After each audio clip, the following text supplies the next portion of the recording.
In 1954, the Supreme Court ruled separate but equal was no longer so, and that racial segregation in public schools became illegal. Well, tonight in our special report, Hidden History, 13 News reporter Hannah Getz takes us back to school in the southern coal fields of West Virginia to the small town of Mount Hope in Fayette County for a lesson in what integration looked like here in the Mountain State. DuBois High School was born from a 1906 levy to establish the county's first high schools, an all-white high school at Oak Hill and an all-black school at Hilltop.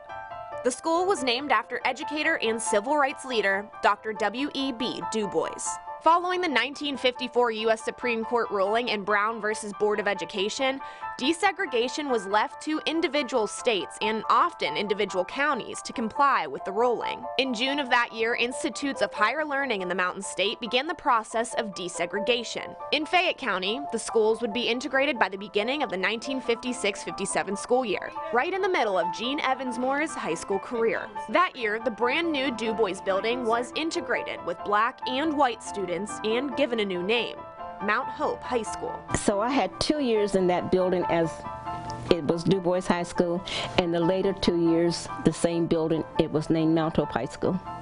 Okay. So tell me the difference from the first 2 years to the last 2 years.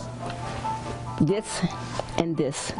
While segregation in the Mountain State never led to the violent seen elsewhere in America, Evans-Moore, who now is the director of a small museum dedicated to DuBois history, recalls unjust times that hurt just as bad. I have never felt any fear. Anger, yes.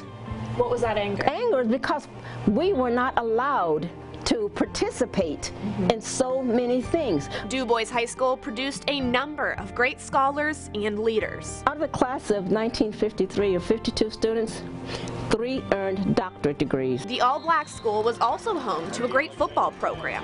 Years of DuBois state championship titles hang on the walls of the museum, DuBois on Main. We didn't exist. Football boys got along. Football boys got along because it was accepted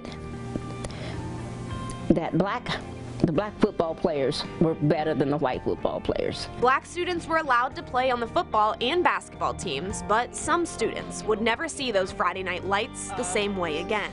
A friend of mine, a classmate of mine, Kat Scott, had been a cheerleader, and that had been the big thing that she wanted to do. Didn't happen. I think it was 1965 or later before Mount Hope High School had its first black cheerleader. African American boys could play in sports, but other high school mainstays, band, clubs, and even the arts took much longer. Clarence Harris and I got together and talked about taking part in the school play. We didn't make it. I remember a white student, I remember him specifically saying he did not want to be in the play. He wanted to be a stagehand. He had to be in the play. We didn't get to be in the play. It took West Virginia almost a decade for its schools to become completely desegregated.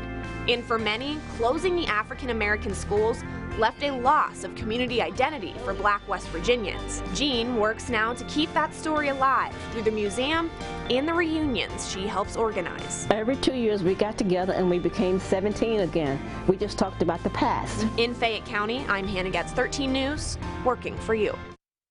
Well, this story and many more of our Hidden History special reports are on our website, WOWKTV.com.